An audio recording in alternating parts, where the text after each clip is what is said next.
Hello again, everybody. It's Tuesday night, May 10th, 2022. We are coming live at you from the northwest side of Chicago, Illinois. We've been together since September of 2012, doing shows weekly for most of that time period. You can find us all over the place watching live on YouTube, on Twitch, on Twitter, on Facebook Live. You might be listening to us live on Blog Talk Radio. And as always, we appreciate those of you, the listener, listening from home on the podcast, wherever you get your podcasts. Maybe you're on your commute listening to us. We appreciate you. Right now, I'm going to hand this thing over to my partner, the one and only Alfred Ferdinand Larcher III. Well, hello, Clark Lawrenson. It's a pleasure to be with you again, as always. There's a crisis going on in Chicago right now. I don't know if you've heard about this, but there's a large migration of birds flying through the area, and they're smack and dab right into a lot of glass. So, Really? you may be seeing a lot of bird carcasses in the next couple days. It's terrible. You feel bad for the birds, but that's what's going on. And then they go ahead and they give you another casino. Finally we get another casino. But they want to put it where there's absolutely no good traffic. The whole thing's going to be a disaster. Mark my words, it's going to be just an absolute boondoggle. So lots of fun happening here in Chicago, and it's best ball season, man. The I think $3 million best ball tournament from Underdog Fantasy is going on right now, and I've already drafted one team. I'm on a 8-hour slow draft with another team, so I'm ready for it.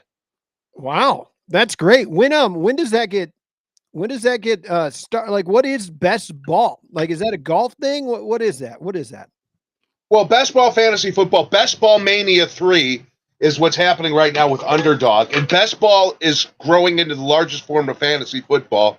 It's where you just do the draft, you set it, and you forget it.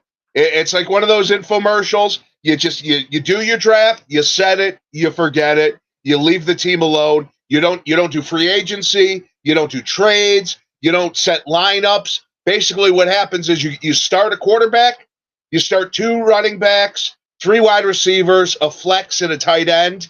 You draft your team. So let's say you draft 3 quarterbacks. You could draft 5 quarterbacks if you want, but let's say you draft 3 quarterbacks. Whoever is the highest scoring quarterback that week is your QB. So Okay. that's how the points work. So it's a lot of fun. When I started, that's the best ball part of it right there, right? that is the best ball. Absolutely. So then if one of your 3 quarterbacks gets hurt, now you're only playing with 2 quarterbacks a week. And it's that way through the whole season? Correct. Yes. And only one of them score anyway. So you're just hoping that out of the 3 quarterbacks that you have, you're hoping, well, of course, that you get some really high points, but also you could end up with no quarterbacks by the end of the season. Yeah, absolutely. My last week of the NFL, I made it to the semifinals. So the way it works is the first 13 weeks of the season, you're in a league with, I think, 12 other people. Yeah, 12 other people. And the top 2 scoring teams after 13 weeks advance to the semifinals. And then then you're shoved into another group of 12 people.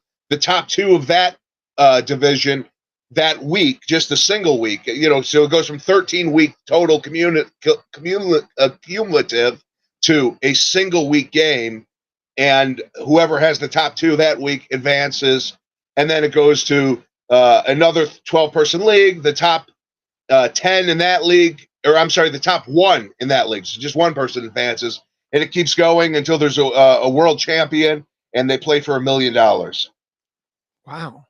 Yeah. 2 million maybe right. now, I think. And what amount of money are we playing this for? Can we play it for $5 a league? And what are we doing here? Well, there's different options, but Best Ball Mania 3 over at Underdog is $25 an entry. And there's 2 options. You could either slow draft, so there's picks every 30 seconds, or you could do a quick draft, which is every 30 seconds, or you could do the slow draft, which is 8 hours. I think I said that twice. So, there's a max of 451,000 players, 4 rounds. uh, 18 rounds of drafting. You can fill your roster any way you want. And first place is $2 million. Second place is $1 million. Third place is $500,000. And then there's prizes if you take first place in weeks 1 through 14. There's prizes for highest scoring on the season. There's a total of $10 million in prizes. It's a hell of a deal. It's one of those things like, look, if you put $100 in your account, and every week you do a slow draft. Slow drafts generally take a week to 2 weeks.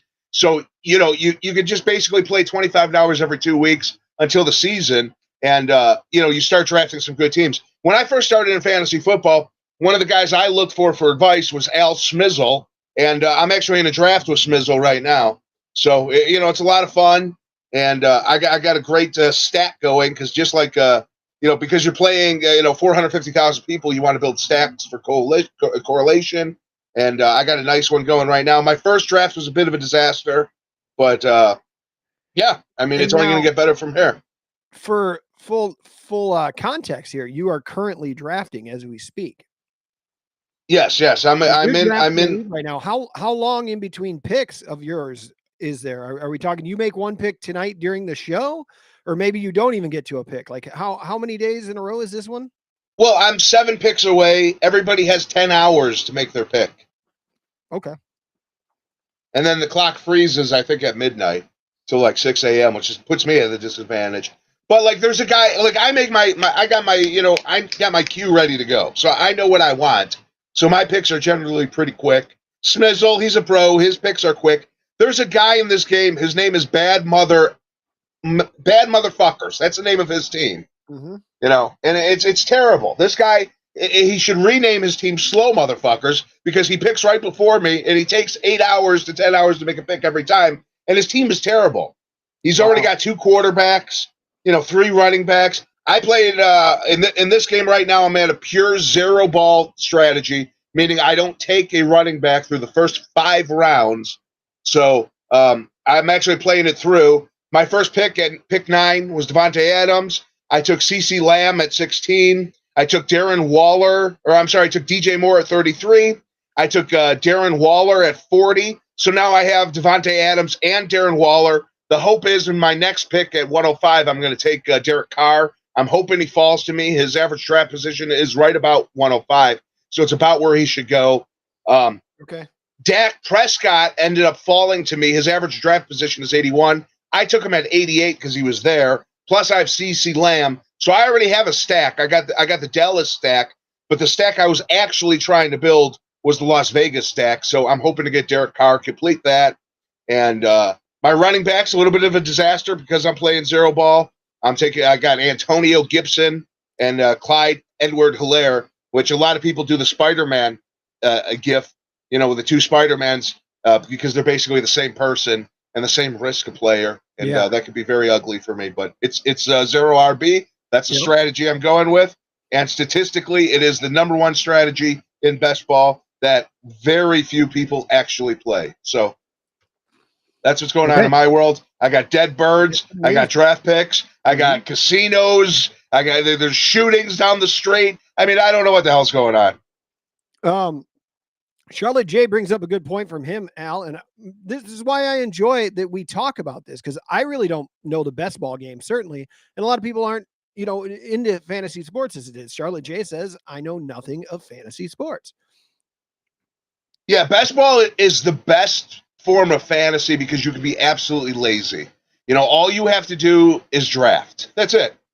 You're done. Then you just watch the results. So it's a lot of fun. So a guy like you, if you want to spend a couple hours, if you want to spend a quick hour and a half doing a draft, you can do a draft. If you want to, make 1 pick a day, research your picks, and take a lot of time, you can do a slow draft, and then you don't have to worry about it ever again. I hope you get involved in the underdog. I hope you throw a couple bucks in there, maybe draft a team or 2. I think I currently have a couple bucks sitting in an underdog from last year. Well, there you go. I don't remember if I actually drafted a team or not, but I know that I put money in and I got started. Good. Well, I mean, that's the hard part is, right? What? Underdog Sports, correct. Underdog. Underdog Fantasy. Yeah, that's the one that I joined. I was able to get a like a free membership to like one of the fantasy football sites. They were like, if Yeah. you know, $50 in Underdog, then you get our service for 6 months. Well, So, I use Fantasy Labs, and they're big in Underball now. They're getting there, and they had a promo code, so I got like $50 in free money at Underdog when I started last year. So they hooked me. The game is so fun that I'm hooked. I'm a lifer now. I'm a best ball. Ed got me into it. I got into the scandal with Ed. I got the suspension from DraftKings with Ed you and Ed, last year. But collusion over there was yeah, the collusion. But he talked me into best ball 2 years ago. He just wouldn't stop talking about his best ball team, and I decided to give it a go last year, and it's so much fun. I think I'm going to reduce the number of redraft leagues I'm in this year. I'm just going to focus on best ball and maybe one or two redrafters. Still don't do dynasty. I might try to drop mine too. I really might. My Lord. Hey, everybody. Thanks for joining in on Twitch. If you're not watching on Twitch, maybe join us there. Either if you're listening or watching live somewhere else, join over there where the gang is watching the show. Follow us on Twitter at Larcher Lawrenson. On Twitch, we are twitch.com/sportsaddict. And you can call in 760-454-8834. 760-454-8834. Shoot, we had to push Lou until next week. We weren't able to get to him there. Oh, no. That's very disappointing. I thought maybe he could help me with my best ball. We could go over some strategies. Some of the fun of building best ball teams is the strategy of how many players you want to draft at each position. So if you draft a tight end early, you may only draft one other tight end, or you may go crazy and draft 4 tight ends and statistically tank your team. That's just a lot of it. And I think Lou would give us some good insight on that. And you really kind of blew it there, Clark. You basically were a bird to a windshield. You're upset that I missed out on Lou this week. I'm sorry. I didn't mean any offense by cutting him loose there, but sorry about that, pal. Hey, there we are. For those of you listening, my camera just came on. I was finishing up a little bit of a last minute dinner there, Al. I was hopping on a Kennedy with about an hour before the show. It was showing 40 minutes. I think I got here in 35. It's nice. Oh, go ahead. The Kennedy was an absolute disaster today. I didn't actually see the world. It's the hottest day of the year. I heard that. I stayed inside. But I do watch the news, and they had 3 ramps closed on the Kennedy, major delays all day today. And then you got the president coming in town for reasons nobody really knows. Wait, when's that happening? Tonight? Tomorrow. Oh, that'll be great. I'll be down there. I missed back in the day. There was a president who his hometown was Chicago when I first started giving tours. And, he'd come in every once in a while and he'd fly down to the McCormick Place lot there. And you got a good look at Air Force One quite a bit. Air Force Two was there as well. I'm sorry. Actually, Air Force One, of course, would usually land out at O'Hare. Marine One, the helicopter. Yes, the helicopter, right. You see that come flying in from O'Hare, with a bunch of those. I forget what the hell you call them. Maybe the chat could join in. But it's those helicopters, but they can fly like helicopters and airplanes. They wanted to use those in the military and stuff, but apparently not so good for the military. But for traveling next to the president of the United States, they are perfect. Yeah. I miss seeing it. Guess it was an easy, nice little perk. Guess would get to see Air Force One flying pretty low, Marine One flying pretty low and landed over there. So, yep. See, Charlotte J knows the pain of travel. He was in a hotel. The president was there, and they moved him from his suite. I'll tell you what. You think it's all right? The president of the United States to move my guy, Charlotte J? No, I don't think that's appropriate at all. He's not getting my vote now. I don't care which president it was when it happened. I don't appreciate it. Do not. My Lord. The kind of hotels I stay in, I once got moved because there was a active prostitution in the room next door. I'm not quite as. Did you or did you ask to move at the time? I think they knew what was going on, and they just, they cut it off. And then one time I was at a hotel in Denver, as Al Michaels would say. And, speaking of, I got the Denver jersey on right now. They legalize weed in this state, right? So I get off the train in downtown Denver, and I get my joints, and I go to my hotel room, which is in the sleaziest part of town. Like, I didn't know. I tend to do that when I book Airbnbs or book hotels, because I always go for the cheap hotels. So I generally stay in, the hooker hotels. And so there's a smoking. They say don't smoke in the room. I go to the fucking area that's designated for smoking. I'm out there smoking a J, and I get yelled at, telling me they could kick me out of the hotel for smoking marijuana on the property. It's like, what is up with that state? You're like make up your mind. Constitution a door over, but I'm smoking a little weed, and now it's an issue. Wow. Yeah, I don't know. That seems a little bit wild to me there. And then I've been watching this Tokyo Vice. I don't know if you've seen any of this. It's the new HBO mob show. Finished the season. Fantastic. I highly recommend it. It's in the Japanese, so you got to do a lot of reading. But Edelstein, he's the American Jew who's there. Getting a job at the newspapers, getting involved with the Yakuza. A lot of fun there. So I recommend that. And then I just finished The Sopranos for the third time, and this time it was a lot more fun. I got to just kind of enjoy the humor of the show instead of. Yeah, you brought up the Tokyo Vice last week, and I went to put it on while I was working. I usually watch a show or two while I'm working.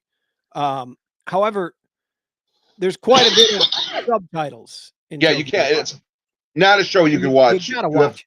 You've got to watch it. You can't be doing fantasy football. You can't be doing best ball. You might want to try to look, but you got to pause the show for a second if you're going to do anything else. I've definitely found myself looking at my phone during the show, putting the phone down, rewinding to catch what I missed. So yeah, there's certain shows, that you should enjoy. You should take your time to enjoy, to really, smell the roses with and pay attention to and focus to.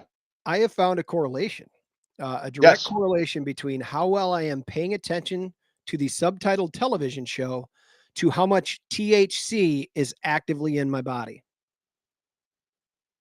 Higher, more attention, or lower, more attention? Lower attention with more THC. It's easy to get lost on something else. Very easy to get lost on a little something else. Because, all of a sudden you go to Google something about the show. You're like, who's this actor from Japan? Well, don't do that. Well, you got to be careful. You got to watch out for spoilers, obviously. That's what you do. That's what you do on the bus. That's what you go on the Reddit. You go on the Google. You figure things out. But when there's only 8 episodes, I start looking up a Japanese actor. The next thing I'm doing is finding out about the Japanese Football League, which culminates with the Rice Bowl. The Rice Bowl, which I've been to. I know. Well, you've been outside. You didn't. I peeked in. It counts. I saw football. That's amazing. Oh, that's fantastic. Yeah, so I've been watching a lot of TV lately. I finished The Sopranos, so I decided to go ahead and listen to the stupid podcast. And this Steve Strippa, the guy who played Bobby Bachelor, is absolutely he's worse than me as a podcast host. You know what? You brought this up. It was late in the show last week, but you brought it up. Have you gone any further now? I know you were about 3 episodes in. Cloudy Cloud said that it was he said that it didn't get any better because we were giving him a little bit, it's the beginning of the pandemic. They were still trying to get their shit together, not realizing they were going to have to do the show apart. We were giving them the benefit of the doubt. Have you kept going at all? Is it getting any better? I think I listened to one more episode and I'm officially out, man. It's just brutal. You just can't, I can't do it. I just cannot, the man, I want to strangle the man. I've lost all respect for him as a human. And maybe go if they have like a cool guest star or something. I don't know. Like Winnie DeFalco, I'm sure she was actually on at some point. Like when she's on, maybe I'll listen to that.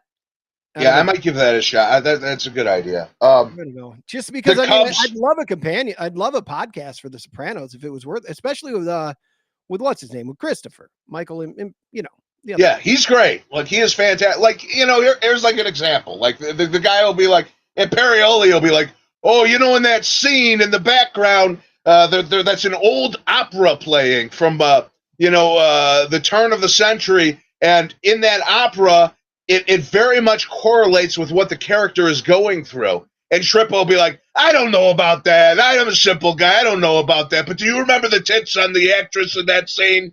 You know, where it's like, no, I don't care. I don't care. I want to hear what Michael Imperioli's saying about the opera. That's what's interesting to me. Mm-hmm. Fair enough. I understand. Yeah, sorry I didn't get anywhere in that. I am happy to report that we are almost finished with This Is Us. Don't even know what it is. Crazy thing happened last week on Wednesday morning. My aunt and my wife's mom were like, "Oh, did you see last night's episode? Oh my goodness, it was so good." We didn't. Then we watched. Well, and both tried to spoil it by mentioning who it was about. That's neither here nor there. Accidental spoiler. We ended up watching the episode that night, and then I was like, it was an all right episode.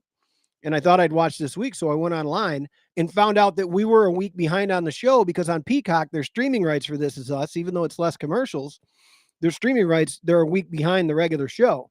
Oh, that's tragic. So I was a week behind. We finally caught up, and I think there's only 2 episodes left in the show. What is This Is Us? What is it about?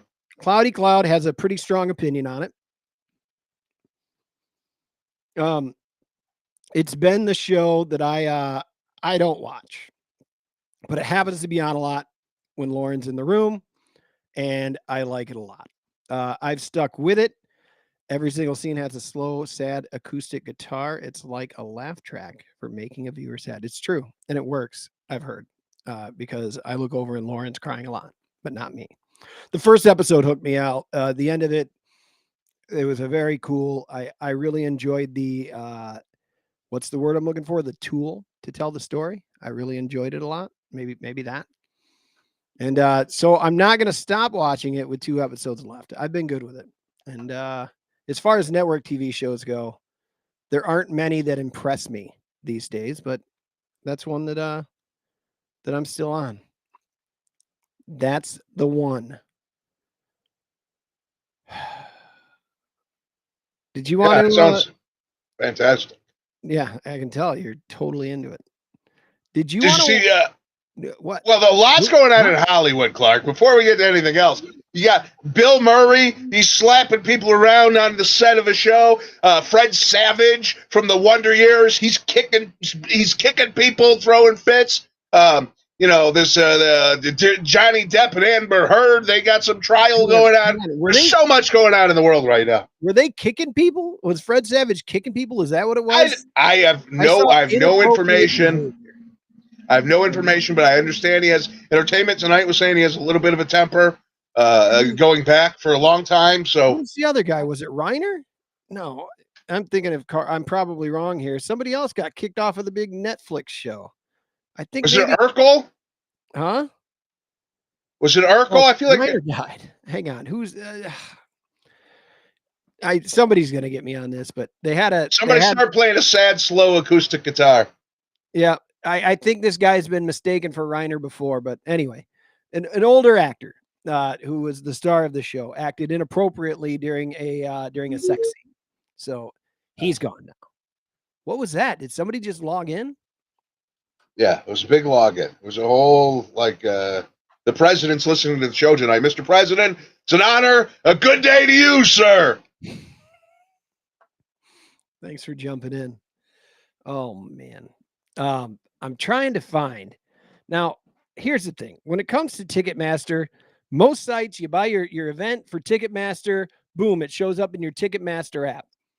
You buy an event, even if it's second market, then they send you over the tickets. It's Ticketmaster. However, when you get a ticket for a special event at the United Center, apparently the United Center wants you to get their app and their stuff. So what a pain in the ass. Shit, as opposed, so I couldn't find our tickets for the big wrestling show that we just got a hold of. Sharp as a cue ball, this one. Well, I was like, I said I accepted them. I went to my Ticketmaster app, nothing. So what do? Finally figured it out. I had to download a separate app just for that. It's a pretty big pain in the ass. And now I don't even know how to log in. I can do it from the app, but I kind of want to show what I have going on. I wanted to throw it on the screen here, but I can't. There we go. There's a bunch of tickets now on Ticketmaster for I all of see the our wrestling on tickets. June 6th. Our tickets have already gone up $100 in value, so I'm glad you jumped on those Oh, when you really? did.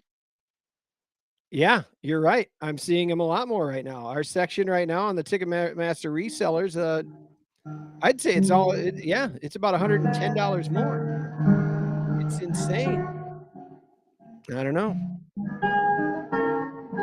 What's this? Are we is that an acoustic guitar? Well, I figure I'm going to start adding sad acoustic guitar music to the show, to see if it helps with our listenership. You can get into the building now for Forbidden Door for $35. So Al and I we had jumped in all over this on Friday. Very hard to get tickets for the main sale. Now the pre-sale the day before sold a couple tickets for this event. What are they So selling? About stupid. 15,000 tickets somewhere in there total for that United Yeah, Center that's show? I think 15 sounds about right. And at the pre-sale on Thursday, you and I normally stay back from pre-sales. I think you even logged in and you're like, do I get these tickets? We decided not, because normally the second day you can really do all right in. Not this time, Right. buddy. Nope. They sell, so the pre-sale, there's only 15,000 seats. The pre-sale, they sell something like 12,000 tickets. How is that a pre-sale? I don't know. You know what I mean? Like, Yeah. if you're not in the loop, if you're not getting the secret password that everybody knows, which I don't understand, like, it's so damn stupid. The whole pre-sale thing got me so mad, so angry. I'm almost done with AEW. I'm thinking about starting my own ticket brokerage firm. Okay. Well, let's do it. There'll be no let's pre-sales. Pre-sales will be banned. Okay. The secondary market will be simple. You can only buy one. You can only buy 2 tickets. You and your friends can connect, but you can only buy 1 ticket. I don't know. I haven't thought this thing through No, yet. you'll figure it out. Give it a little more time. How come every time I walk into one of these breweries, Clark, you're the big brewery guy. You go to these drinks. Why are they always playing loud metal music? Why can't they play some mellow music? Do people who drink beer constantly need to listen to loud metal music? What the hell is up with that? I didn't think they were all doing it anymore. Which one did you pop into most recently? I went to the one right by me here, the one a couple blocks down, the Irving Park place. Old Irving Park, huh? Yeah, I got some wings there. That's I had some key lime pie and a Manhattan or two. Met some Irish fellas. A great place to bring your kids. They have a phenomenal kids menu. They got no. Keep crayons. The kids away. They've got crayons. They've got keep coloring, the kids. I have heard this is a place that's sleazy. There's a karaoke bar across the street where I know that people sell cocaine. Like it's a kind of a drug bar. It's a drug location. Do not take your kids to this place. As a matter of fact, if you're in the neighborhood, stay away from this place. There are too many people there for my liking. You're telling me that there's cocaine at a bar? Are you shitting me? Yeah, that place across the street. I don't trust it. So certainly never at any bar that I've worked at. Yeah, I couldn't get there's a night they had the windows open, but there's families sitting there. Like, come on, man. Mm-hmm. Why don't you let people who want to drink and spend money go to these places and keep the damn kids and the families out? I sat next to these two. We need somewhere we can go and have good beer and good food for the kids. Like they purposely make their menu for us. They know. I don't think you should be drinking around the kids. You should be responsible and not drink around the kids. You're setting a horrible example for the future of life. True story. Sunday morning when we ran over to the Jewel to pick up some flowers, we were going to grab Lauren a bottle of wine because the girls wanted to get her one of her favorite drinks, and we were going to go get red wine for her. However, they don't sell alcohol before 8 a.m., and we definitely walked in there at 6:55 a.m. So she did not get the wine. This reminds me of the story of when I went to the AA meetings with my mother and ran into Officer Friendly. It screwed me up for life. You see where I'm at today? I'm a 300-plus pound man sitting in a fucking recliner wearing a Broncos jersey, spending all my income on best ball, looking out the window for birds to hitting glasses. This is all because you got to lay off the booze a little is what I'm saying. And you got to keep your kids away from my brewery. Mm-hmm. All right, there's breweries by you go to those with the kids. Stay away from this one with the kids. If you want to come have a drink with me, that's fine. Now, you still haven't answered the question. What was the question? What's with the metal music everywhere? Oh, yeah. I don't know. I've often thought that myself. Like, you could probably, sure, I get that people there are people that want to hear this music loud, but maybe not at 4:00 on an afternoon when you're stopping in for wings and a beer. Every brewery I've been to, the metal music, it's destroying this country. Maybe that's what Biden's coming into town for tomorrow. If it is, I support him 100%. We have a serious question about that bar. Do you know that there's nose candy there, or are you speculative? Purely speculative. I would never paint myself into a corner, my friend. Now, when I went out for wings last year by myself to watch some of the Cub game over at Sutherland's, just down the road on Irving Park, and two guys sitting at the corner bar. They didn't know each other, but I heard them talking. Their discussion went over to the nose candy. And the next thing you know, they're taking a walk over to the bathroom. And I was like, oh, well, all right then. There you have it. I actually don't know. I just remember when I first saw that it was a karaoke bar. I work in a karaoke bar. Right. I went onto the Yelp to read the reviews, and some Karen was on there pitching about nose candy in the bar. So that's my only source on the information, and I'm running with it 100%. The Yelp review source. I believe it. Oh, that's amazing. By the way, the Cubs and the Sox played each other right down the street from where I work, the karaoke bar. We were infested with the baseball fanatics, and I have to say, the Sox out-tipped the Cubs in this particular night. It was close. The Sox ran away with it early. One Sox fan came in, dropped $100 in the jar. He's like, hey, will you take care of me for $100? I go, absolutely. And all he asked for was one song all night. Perfect Gentleman. Cubs fans, they started slow, but late in the night, some older business guys, some regulars, came in. They started dropping in the 20s. A couple 40s. They were a little more demanding. I had to work a little harder for those guys, but they brought it close. But at the end of the day, the Chicago White Sox fans out-tipped the Chicago Cubs fans. So for that, this year, I am a Sox fan. Thank you very much. Your White Sox fans there must have been like a lot like the guys in the in a couple of the Twitter chats that we're in. The ones who are here, the folks that are here joining in on this conversation right here over on Twitch, on Facebook Live and everything. They must have been those nice kind of, like the nice White Sox fans, not those assholes that want to punch me in the face for wearing a Cubs shirt. Every Sox fan I have ever met has been a perfect gentleman and an upstanding lady, a distinguished person, a person of character, a person of integrity, a person of honesty. That is my experience with Sox fans. I grew up in Prospect Heights, Illinois, suburb of Chicago, and out there, most of the people, even though it's far northwest burbs, are Sox fans. We'd go to Sox games as kids, and they're some of the best and most honest, hardworking people I know in life. Now, Cubs fans, I've had nothing but bad experiences. They are alcoholics, 90% of them, in case study by the American Institute of Al's, found that 90% of all Cubs fans are alcoholics who take their kids to breweries, Clark. I mean, that was in the report. So, they start fights, they cuss, they don't tip as well. So there you have it. This is all facts. This is all statistical data that you're not going to get on any other show. Has nothing to do with 99% of the Cubs fans that you run into are on their way to or from Wrigley Field and only 3 blocks from your place at work. Like, yes.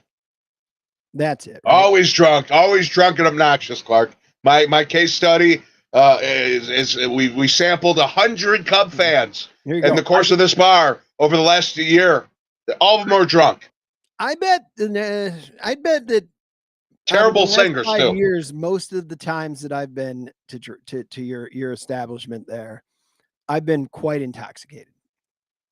Exactly, and you're a Cubs fan. Case in point. You're part of the statistical data, Clark. Thank you. I've been there a handful of times in the last 5 years. I don't even know if I have. I don't know, but when you are, you tend to be intoxicated. You said it yourself. Now, the old guys, I tweeted, and they didn't read my tweets because they're old and they don't know who I am. These 2 old Irish guys next to me at the bar, I tweet, I go, what's up with these breweries and the heavy metal music? Without anything, one of the old guys turns to me and he goes, what's with the fucking music in this place? It's terrible. I go, absolutely, sir. I agree. 100%. You want a toe? I'll have a toe here with nail polish. I'm finishing my coffee. Yeah. Finishing my coffee. We The tickets we got are in the club level 201, in the set near the ring, like close to the ring, second level. I don't think we're going to be disappointed. I think it's a little bit roomier. I think getting to the restrooms a little bit easier, and I just feel it's a little bit nicer up there. I'd rather sit there than in the corner in the 100 level, and certainly I'd rather sit there than in the back row of the floor. Right. I think you selected the seats. I feel like you did a good job. I trusted you. I am the king of the Rosemont Horizon. You, sir, have been to the United Center a lot more than I have. And we're going to get into the lizard people later, the reptilians and how they're infiltrating the government. I see Cloudy. He knows about the Ellen Lizards of the world. Uh-oh. Watch out for them. Wait, hang on. What are the lizard people? The reptilians, Clark. They're aliens. They look like us, and they infiltrate the government. Why do you think things have gotten so crazy? They showed up around 1987, and since then things have been a little weird, and politics have gotten even stranger over the course. It's because the fucking lizard people, the reptilians, have infiltrated the government. That might be why Biden's here tomorrow. I don't know. I mean, I'm still hoping it's for the heavy metal in the bars. I don't know. I think there's a good chance that is why Biden's here, is just to get to the bottom of it. Have you seen any lately? Well, you got to have special glasses, Clark. You got to have special, sunglasses to see the reptilians. Okay. Suddenly, what was the guy's name? Art Barr? Who was it? Art Bell? Was it Art Bell? Used to do the late night radio. You would stay up at like 2, 3 in the morning, and you'd flip around on the radio, and you'd find I think it was Art Bell. He was like in a trailer broadcasting from an undisclosed location in a trailer in New Mexico, and he would know all the details on all the aliens. He would have all the conspiracies. A great show. I assume he's dead now, but yeah, man, that's when radio was good. That's when that's what you hope these podcasts would become, but they never did, man. I thought they'd become late night radio. And late night radio is dead, and podcasts in general are just fat guys rambling. Yeah. Who watches that? Who listens to these podcasts? Once in a while, sound demented. I've got a buddy who texts me once in a while, just random things that I very much know I talked about on the show, but tries to play it off like I didn't, and it was really fucking with me. It was in a group, and the first one was, man, I'm really into this band Spoon. It's like, you son of a bitch, what's going on here? Yeah, this Spoon band, probably the greatest band to exist in the last 4 or 5 years. I mean, that song "Wild" is just wild, my friend. I actually, of course, I'm being a little sarcastic here, but I actually enjoy Spoon. I do like that album. I do like their music. So, there's actually we didn't talk about last week, but the week before, after we'd done a show, hang on, I'm gonna be quiet over here. Currently, Ellen Lizard in best ball is averaging the 107th pick, 107.2. He's ranked as wide receiver 55. He's got a lot of upside, now that what's his name is gone. Now that he's flew off to Adam Jones is flown off to the Raiders. Devontae Adams has gone to the Raiders. Lazard, Brett Favre or whatever this guy, but Aaron Rodgers. When this guy, he hyper focuses on one individual wide receiver, and if it's this guy, sky's the limit for Ellen Lizard.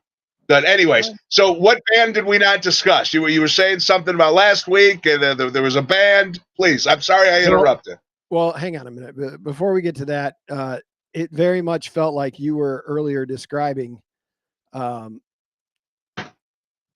man, I'm freezing over here. Earlier, when you were describing the lizard people, I was very much thinking that more like something else.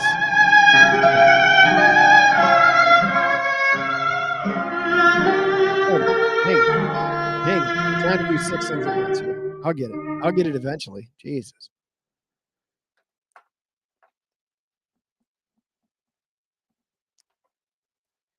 Here we go, buddy. This is who you need when the lizard people show up. You know it.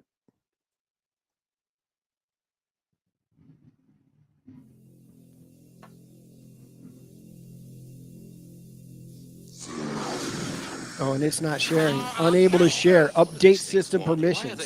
Can you hear that? They have recruited the rich and the powerful. They're running. Yeah, they recruited somebody. They're all about you, all around you. Blinded us to the truth. Take a look. They are safe as long as they are not discovered. I don't know what they are or where they came from, but we gotta stop them. Stay away from me. Put these on. They're everywhere. What the hell is going on? We have no other choice. I don't like this one bit. It ain't none of my business, ain't none of yours. We have been lulled into a trance. Yeah, I don't know what's happening. That's not working. We'll get back to the basics here. It's not letting me share my screen anymore. It's telling me that my system preferences are not made for it. I don't know what's happening. Well, Clark, on the phone here, very special guest. It's actually a lizard person. Oh, It's okay. John Lazard, and he's free to ask. You can ask him any questions about the lizard people you've ever wanted to know. This is an exclusive. I had to turn my camera off, and he's in an undisclosed location right now in Chicago. So, we had to be very careful. Hello? Yeah. Hello. Who's here? I am the lizard man, the ice guard. All right. Great, lizard man. Let's see here. What can I do here? Please, that's quite a Why are you here? Well, you see, in my country, in my land, in my faraway galaxy, we don't have pastries as good as yours. Not those crappy Plotskis and those Polish pastries. We turn our nose at those. But we used to go to this place, Dinkles. And Dinkles had the best pastries in the morning. You could get Dinkles donuts. And now they're closing. So I may have to go back to my planet. Okay. Well, thanks for joining us. I'm sorry that Dinkles is closing and you have to leave. Dinkles closed, I believe, and that was a sad day. But Yeah, very sad day. There was no more Dinkles. And now what am I going to do? are you a friend or a foe of human beings on the planet Earth? Well, you people shit all over the place. Especially these baseball diseases. They mithorate, they urinate everywhere they can, and they're disgusting. And you people walk around staring at those idiot boxes all day with your little glowing phones. It's so pathetic. It's so amateur. A good friend of mine actually works in the government there. And we're ready. We really need to take over your race. Well, I guess that's all there is to be said. And ladies and gentlemen, thank you so much for joining the show tonight and joining us here on Earth and during this life. I appreciate it, but you heard it here first on the show that this is going to be the end. The lizard people have taken over. I don't know what you made him hang up, Clark. I don't know why. Oh, well, because it was time. So, Al, before he joined us, on the same day, two different people brought up a country music musician, and I didn't realize it before, but I had heard of him once before because of a wrestler who had put him over. But I had heard that this guy, Joshua Headley, was a wrestling fan. I know that somebody that I knew went and saw him. Actually, it was Jay Zawoski said that he had gone to see him in concert, and he was wearing a New Japan Pro Wrestling shirt. Joshua Headley was. Yes. And I first heard him. That album came out 2 weeks ago, that Neon Blue. Yeah. And I was like, I really screwed up the last time when I played songs for Al from a band that was doing 90s covers. And right. I really screwed up there. Yes. Al, not a fan. Would you say not a fan? You played some person, a supposed musician covering Hal Ketchum. Listen, nobody covers Hal Ketchum. Hal Ketchum was a godsend. You don't take the Mona Lisa and paint over it. Okay, fair. So needless to say, I made a mistake, right? Big I mistake. made a mistake. So I would say, that it, for me to toss out another musical selection to you, like, I think that's a bold move on my part, knowing full well that I had screwed it up completely before.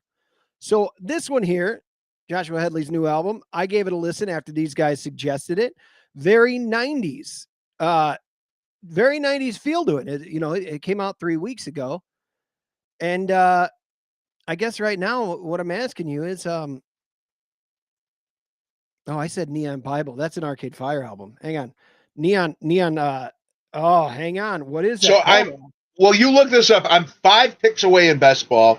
I'm really needing running back. A.J. Dillon, whose average draft position is 75.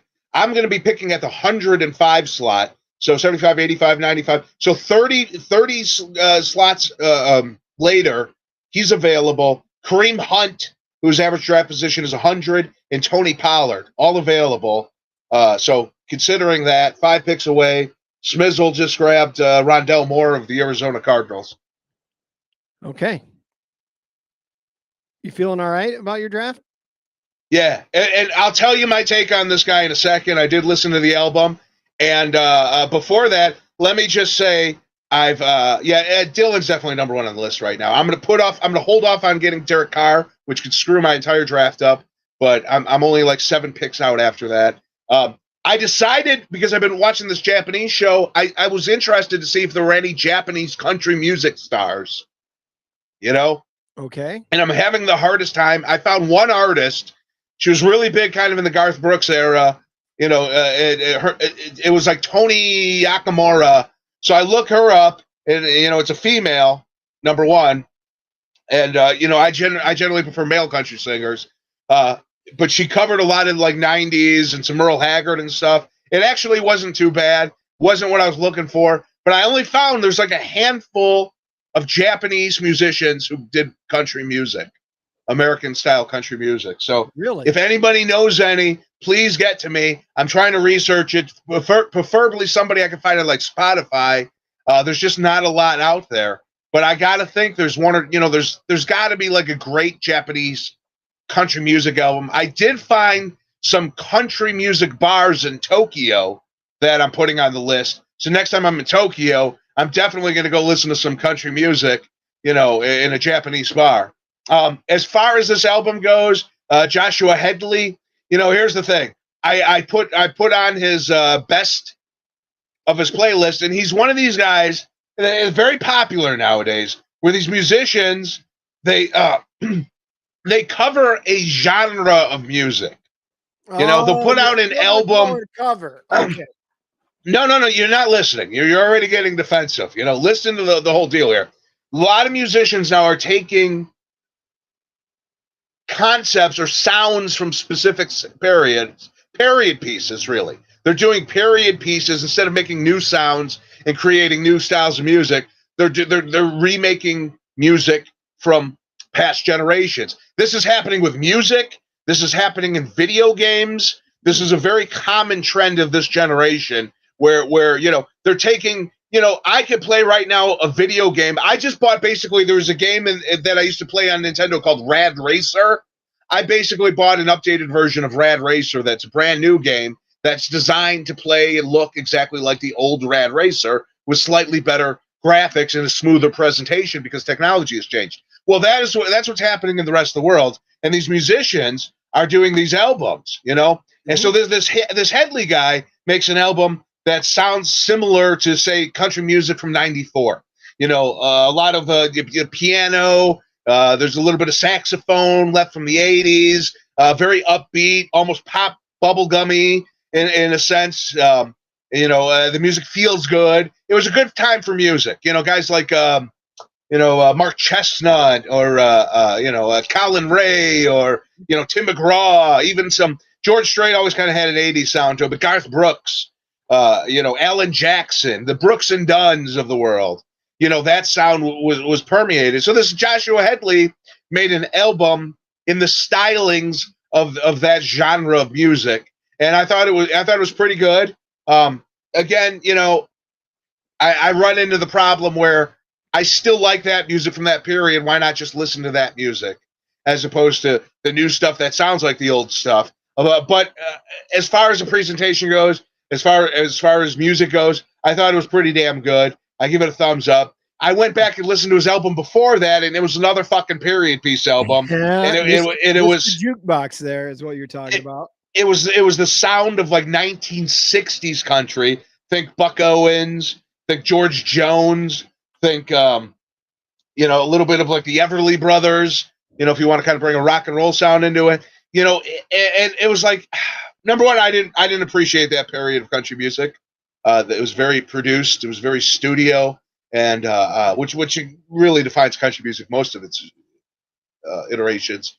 But I wasn't a particular fan of the, even the Lefty Frizzell. Like, I like Lefty. Lefty's probably my favorite of that area. Why does my one camera flip it and the other one doesn't? If you notice, it says Bears backwards on the one camera as opposed to the other. Have you noticed that? I don't know, Clark. I'm not an engineer. I'm a barely functioning gambler. Okay. All right. Well, I mean, that sounds like it's not the worst. Not the worst thing. Sounds like he did all right. No, it was okay. Better than the other thing that I played for you. I don't know how many times I'm going to go back to it, which I think is a problem. Because again, like, if I'm like, oh, I'm really in the mood to listen to some 90s country, I'm probably going to put on some Confederate Railroad or some John Anderson and get my Dwight Yoakam and get my groove on through that music that I grew up with and I have an emotional attachment to, instead of trying to establish an emotional attachment to new music that sounds like the old music. Sure. I would rather explore Japanese country artists and things I've never heard of and hear sounds. I very much appreciate Paul Simon, because Paul Simon, the man, he hears things. He goes to Africa and he hears a tick, tick, tick, tick, tick, and then he adds a whoop, whoop, whoop, whoop, whoop, and then whoop, whoop, whoop, whoop, and next thing you know, you get a fucking masterpiece. You get Graceland. So that's what I'm looking for in a musician. Somebody who goes out and travels and cultivates new sounds. The Captain Kirk of music. Expand new lives. You can boldly go where no musician has gone before. I don't mind going back and visiting the past. And I love the past. I listen to more old music than I do new music. But when I hear the new guys, I tend to want to hear something different. Here's Hawker coming in. MX Hawker joining us again. I'd rather listen to metal. There's a throwback. Yeah. Metal's great, apparently, just not in a brewery. I know. Yeah, listen, if I get the creatine going and I go down to the 24-hour export down the street and I'm pumping some iron, you start cranking up some metal music. Listen, I played high school football. The gym was always blasting either rap music or metal. That was the two options. Right. You weren't exactly lifting weights because, again, it was the mid-'90s to John Anderson, Dwight Yoakam, or Confederate Railroad. So two different folks in our chat today, W. Wilson for Life and MPAT 75, were both at Garth Brooks over at Notre Dame this last weekend. And if you recall, he did a show there once before where they recorded it for CBS and played it, Al, from Notre Dame. And it was like 45 degrees and raining. And it was just horrible conditions. They were recording it. So, and you know what it's like to be at a wrestling event while they're recording it. You had to pause for the commercials. He had to restart songs, all different kinds of things.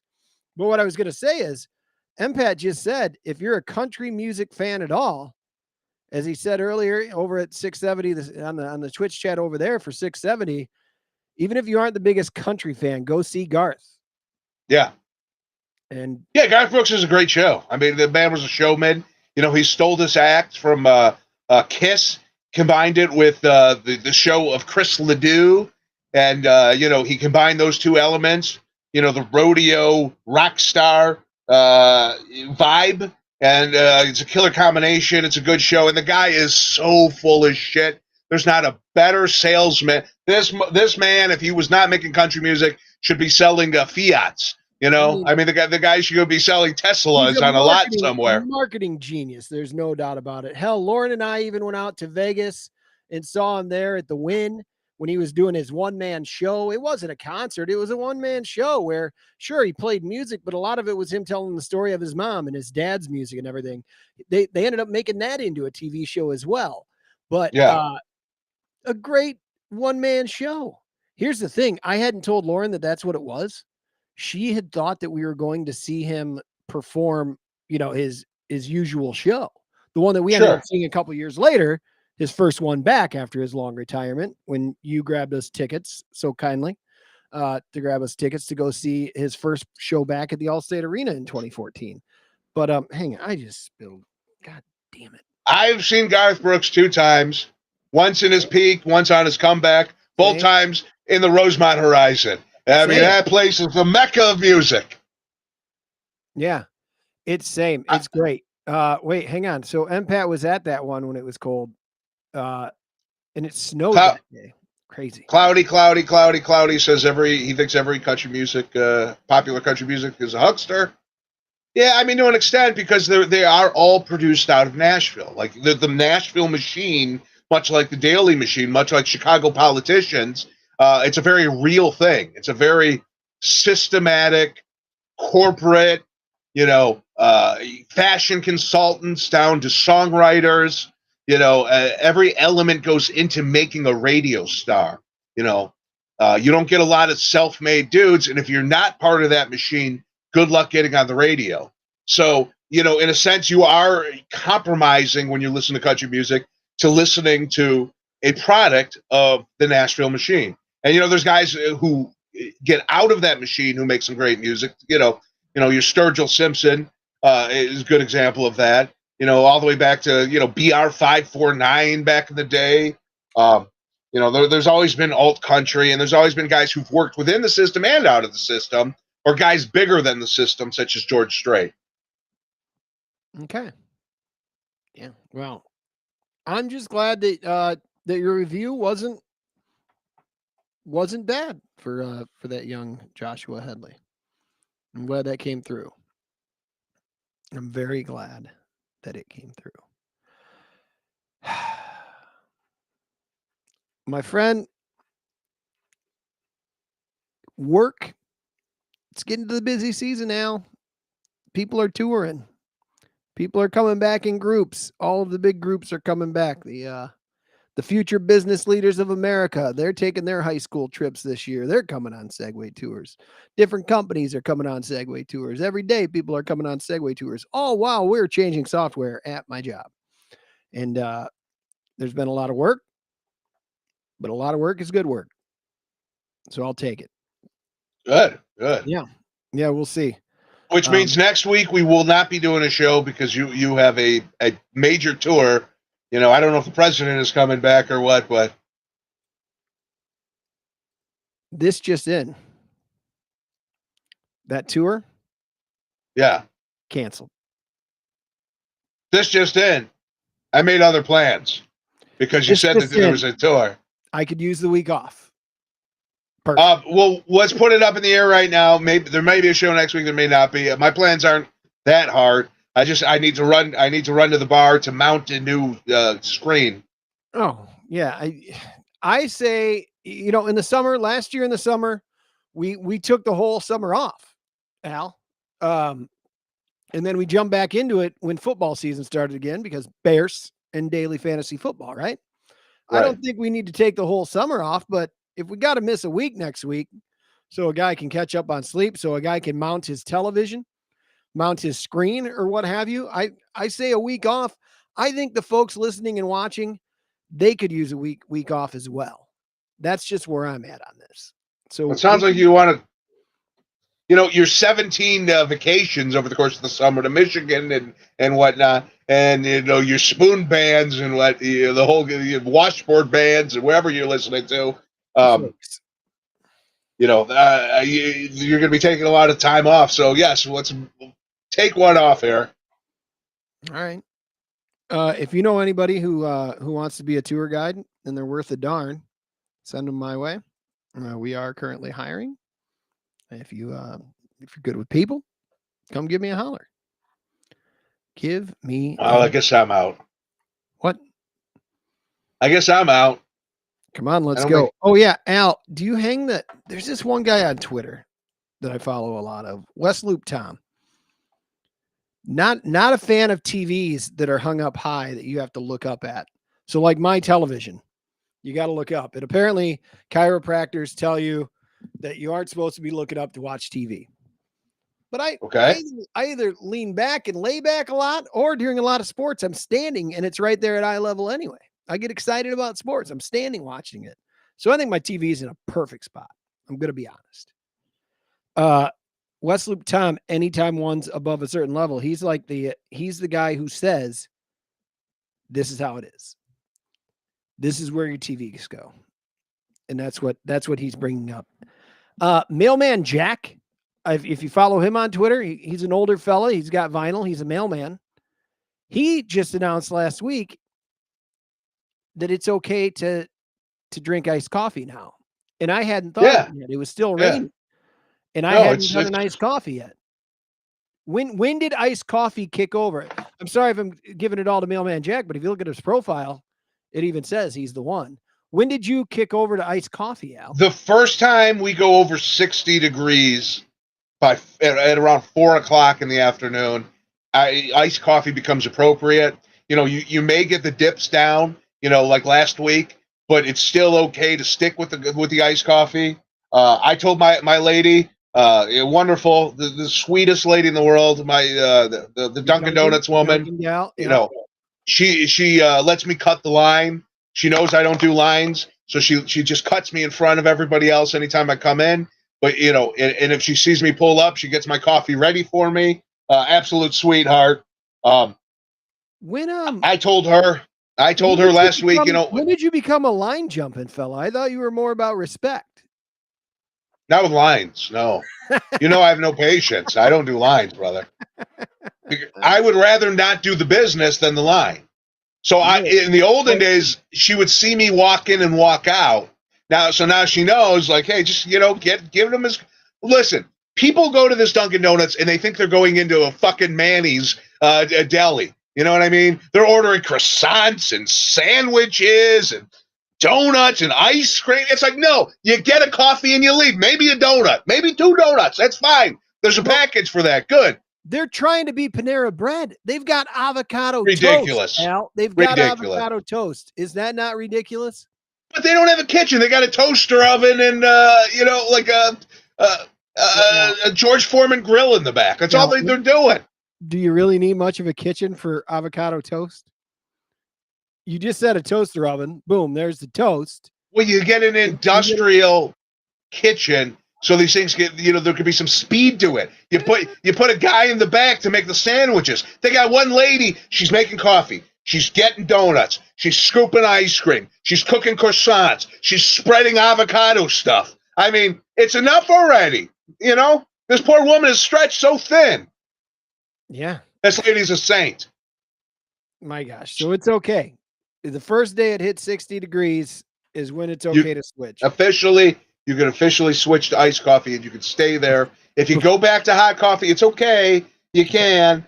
But you generally, because she makes my coffee ahead of time when she sees me, I got to let her know. I got to put the order in. This guy on Twitter with his fucking vinyl and records, he doesn't have that arrangement. So he just goes to the counter and decides. I actually have to make a switch. I think he makes his own iced coffee. Oh, I'm iced coffee year round at home.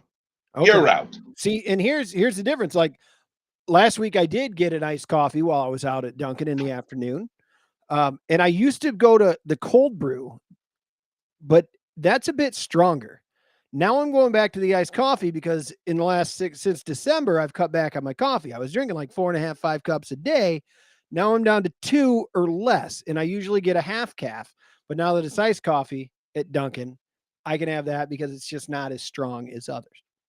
That's how. And next time you find that, you see this guy, like this vinyl guy, you're making these proclamations, invite him to the show. Send him a DM.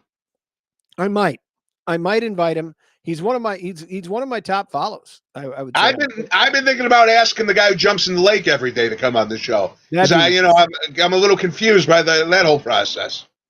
Man, do you remember that Great Lake jumper was like, it was 10 degrees out, the lake had frozen over, and he's out there just beating it with a shovel just to create a little hole for him to just like man. Dude, the frogmen are serious. Like, you know, when I used to bicycle when I was about 60 pounds lighter, 3 years ago, I used to ride the lakefront at about 3-4 in the morning. Lakefront was technically closed, but the cops would leave you alone. I dressed like I was the Unabomber, so no one messed with me. There's some gangbangers out there and whatnot. But I would ride my bike down to Navy Pier, from Belmont to Navy Pier, and then I would ride it home to Albany Park, and you would get down to I think it's North Avenue Beach right before it turns off to start going to Navy Pier. Yeah. And North Avenue Beach, you would be riding your bicycle, and all of a sudden some asshole starts climbing up, the ladder, scaring the shit out of you, because there's people in there about 3-4 in the morning doing their laps. Wow. Yeah. Dark water scares me, especially on like a wavy night. I'd ride my bike and I'd stop. Late night swimming? Fuck that. Yeah, it's a thing, man. That. There's shit going on, and I'm like Batman out there in the summer on the bicycle in the middle of the night. I see everything. If you've been biking since they finished the flyover down there, the last couple of years before my last tour company closed down, we started giving bike tours, and I got to see them finish that. The flyover at Navy Pier that gets you south now. Solid stuff, Al. You no longer have to ride under. Yeah, it got dangerous. It was fucking ridiculous having to go under there. They're also trying to work on fixing a crosswalk at Belbo and Lakeshore now, and that's somewhere where we cross a lot on our Segway tours. But cars during rush hour are blowing that stop sign all the time. Somebody was killed about a month ago there. They're working on it. They're trying to make it better. There have been some what do you call those? Those plastic sticks have been put up to block off barriers. Yeah, but they're not barriers. They'll get run over too, but they're at least making some efforts to stop it. People don't stop at stop signs, Al, in cars. It's not a thing in this city. In my neighborhood, nobody's stopping at stop signs. The other day, I was crossing with my 2 children. I see somebody coming across the crosswalk, and they're going at a speed that I know they're not planning on stopping. So I send my children through this side of the crosswalk, and I just stop in the middle and stare at the driver.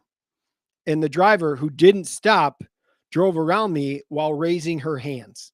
Like, what the hell? You're the one who's not stopping while I'm crossing the fucking crosswalk with my children. Piss off. Well, okay. With kids, it's different, because I don't respect crosswalks and people. But if there's children's or dogs involved, I do. I thought you were a man of the Constitution and a man of the law. You follow the law, and at a crosswalk, what is the law, Al Larcher? I'm an outlaw, Clark. Everyone knows this. I have a hat that says outlaw. You write your own damn rules. The hell with it. Oh, you son of a bitch. Listen, when I'm walking, okay, I take notice of the situation, of whose turn it is in the right of way. I see these things, and if I'm about to cross the street and it's the dude's turn or the lady's turn who's about to go, who has the right of way, I'm gonna stop and let them go. I put enough thought into this. These people today, all they do is they walk around like this, Clark. They just walk around staring at their fucking phones. The phone thing is bothersome. You know what I do? I get as close as I can to those people, and I honk on the horn. Scare the shit. Hope they drop the phone. One day I was at a stoplight. Oh, I got into a fight at McDonald's. And there was a guy. Finish, and then I'll get into it. There was a guy in a truck behind me, and I wasn't looking at my phone. I was trying to change the damn clock on the radio. Is what I was doing, trying to change it because I was an hour ahead or an hour behind, whatever it was at the time. The son of a bitch pulled up and tapped my back fender, and I wasn't in any mood to get into confrontation at the time. But he hit my back fender. I was like, "Are you shitting me, pal?" And then he passed me and he took off. That was my story. That was it. He hit me. I could have called the police on this, Al. I was okay though. I survived. Anyway, Nice. stay out of the crosswalk when I'm walking with my kids. I'm staring at people. I'm going to be the guy who's going to start going Facebook Live, or I'll create a new Twitter profile, as you know I do a Yeah. lot. That's called Catching People Not. It's going to be like people who don't stop, and I'm just going to show it. And there you go. There you go. I'm just going to show them. You I will really say- are the fucking the annoying neighbor peeking out the window, in everyone's business, telling everybody what they should be doing. I Well, mean, you are such a cranky, malcontent. I'm sorry that I cherish children's lives. I'm sorry that I ask people to stop at fucking stop signs in a residential neighborhood and don't use our fucking streets as a shortcut because you think Cicero's too damn busy. If you're going to use it as if you're going to use it as a shortcut, follow the rules. Follow Did the you ever see? rules. 30 mile an hour, and you stop before the crosswalk. Full stop. The car needs to stop. It needs to rock back. Then you can go. No, That is a stop. Read the rules of the road. Depending on the situation, depending where the people are walking. If they're right at the curb, or if they're like a couple steps in and I can get past them without disrupting their stroll, okay? That's where I draw the line. If I have to disrupt the person's stroll, then I'm in the wrong. If I can make my maneuver without disrupting the stroll, I'm taking it. Okay. So you get the light, the crosswalk turns, the people start walking, but you can turn ahead of them in their stroll. You will not impede their stroll. Yeah, I'm doing it. Doing it. That's a city move that I appreciate. I'm okay with that. However, well, this is by your standards. You're putting me on some website. But not you in that move. That's not the move. I'm talking about people at stop signs in this residential neighborhood that are not stopping at all at stop signs. This is you after you wait. With people present. This is when you waited kindly at a red light. Yes, with people present. I'm there. I see it. I'm fucking present. Are you in the cross? Where are you? Like if we got the Judge Judy. I'm on the sidewalk near the crosswalk. Maybe I'm standing right at the edge of the crosswalk with my phone recording you. And if I'm okay, well then you're just you can't fucking go around me. Bullshit. I'm in the crosswalk. This is my crosswalk. If this is the crosswalk, okay, and you're here over the bicycles. The pedestrian has the right of way over. Oh, what are you doing over there? Don't wait. What are you trying to show me? No, show me. If this is the crosswalk, okay, this is the center, right? This like where are you? Are you here? Are you here? Are you here? Where are you at? Because if you're here, I don't care. I'm going. My kids are on their scooters. Kids are different again.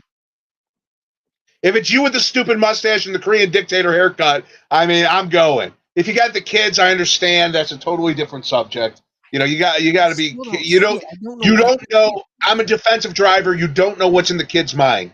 They could just take off at any second, so you got to be careful. So I'm with you with the kids. But if you're sitting there, with your phone up, taking pictures with your little idiot box, then I'm going, man. Hazel's on my shoulders. Oh, you got a kid on your shoulder now. And I'm recording. And I'm not holding it up because that'd be dangerous. I'm wearing a GoPro across my chest. Yeah. Okay, well, what?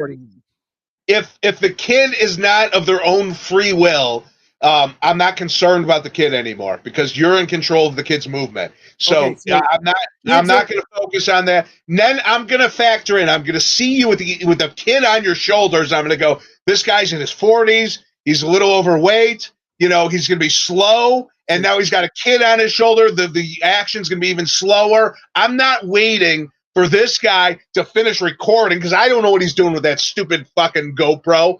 And I'm not going to wait for you to walk across the street. It's too slow. I'm going to know that I am going to go ahead and I'm going to drive through and I'm going to be able to make my movement without impeding your movement. Therefore, I have the right of way. Okay. I'm yelling at clouds. Clark's fucking smoking clouds over here. I'm not smoking any clouds. I have no clouds to smoke. I'm not a cloud smoker. You are a little bit on your soapbox. I'll say that. How am I on the soapbox when you're the one with the camera? You're the one holding the camera. I'm just trying to drive. I am kindly asking people to follow the rules of the road and kindly and not hurt me and not hurt my children. I'm not a guy on his. Well, a lot of times I am a guy on a cell phone walking. Yeah, but I'm trying to do Wordle walking home from dropping my kids off, crossing the streets. Which today, Wordle Al, today you got it in 3. Congratulations! And man, I went to go do it, and I was fucked after my second guess. And I'm like, Al's got me today. I was so mad. After yesterday, I knew that when I got it, there was no chance that you were going to do better than me, and it felt good. I got it in 2 yesterday. Here's a spoiler. Don't look if you haven't done your Wordle today. But I mean, there was mine. Yeah, you did it in 3. You did it in 3. Right. That was good. That was good. Yesterday's we found out later today, I found out that yesterday's there was a little bit of controversy. Oh, Clark's over here being 866 crossing kids. What? What are you talking about? You're doing the 866 for crossing kids. It's your new PSA. Are you thinking 1877 don't Crossing kids. Hit my kid. 1877 don't hit my kid. 1877 don't hit my kid. Donate your car. Your kids today. You're not driving anymore. Yeah, I'll say, let's save the children, Al. Let's save the children. But here's mine from yesterday, Al. There it was. You ignored mine, so it's backwards, Clark. You got yours in 3. It was great. Oh, there it is. Yeah, you can't read it. I can't see it. I don't believe you. It was shine, but some of the people, they had changed it. Apparently the word was originally fetus, and they decided they needed to change that for some reason or another, but the way the system's set up currently, it won't change for everyone. So it wasn't a time of when they changed the word from fetus to shine. It was just a matter of some people's phones got the change. Who's on their shine box now? Didn't get it. Some people didn't get it. That was all. Go get your shine box, Clark. Oh, you know what? I had the perfect one. W. Wilson for life. It should have been, don't hit my kids today. Instead of whatever I said. I was wrong. There you go. Well, that's why you write these things ahead of time. You consult with Mr. Wilson. I might. I don't know. I just might.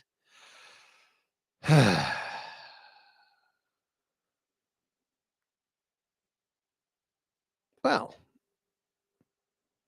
it's been a good show. We should do a draft. So there may or may not be a show next week, right? Right. Okay. Have you finished the episode or that show? It's on HBO Go. The Vice, Tokyo Vice. Are you as far as you can get on it? Yes, I finished season 1. That's all there is to season 1. That's great. Again, highly recommend it. I've been watching a lot of Three's Company. What are we going to do about Netflix? I don't know, because the Blog Talk Radio bill is ridiculous. It's like $80 damn dollars a month now. Yeah, and the restream's I think I'm only paying $20. Huh. We got to figure out Netflix with they've announced that, I don't know, we won't be able to share anymore. They're not going to do that. Bullshit. They can't, because they don't have a product anymore. Their product has gone down. Well, other ones like your HBO Go is kind of firing. Apple TV, I hear, is doing pretty damn well.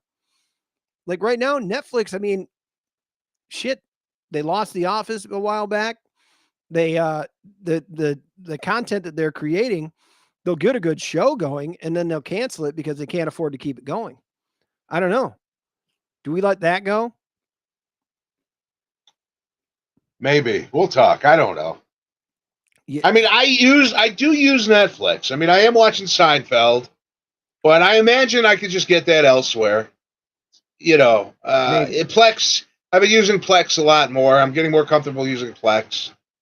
I'm saying if you let Netflix go, yeah, they say they are going to charge for password sharing soon. If you let that go, I'd still keep the paid for Peacock, although there's fucking commercials all over that thing too. Don't let them fool you. I don't know. All right. Here And you want to do a draft?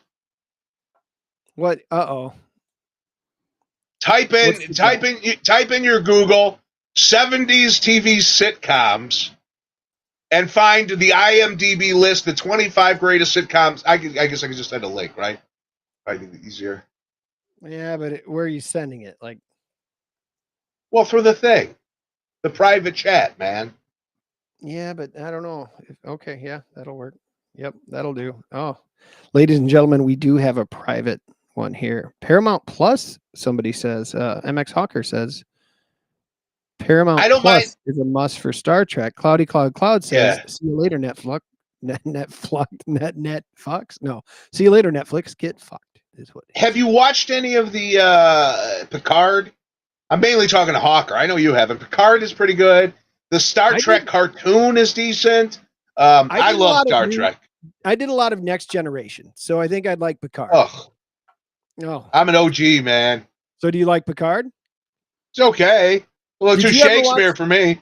Did you ever watch the Star Trek with Dr. Samuel Beckett? Yes, the Enterprise. It was okay. I didn't catch it. When he was Archer. Have to discuss if the reboot. You were I think you broke the news to me that the reboot was happening, and they've been talking about it for 20 years. Quantum Leap coming back. Yeah. Anyway, but now Fred Savage, may have threw the whole thing off. They might just be done with those canceling those shows now that these maniacs. Bill Cosby, Fred Savage. That's not going to do it. All right.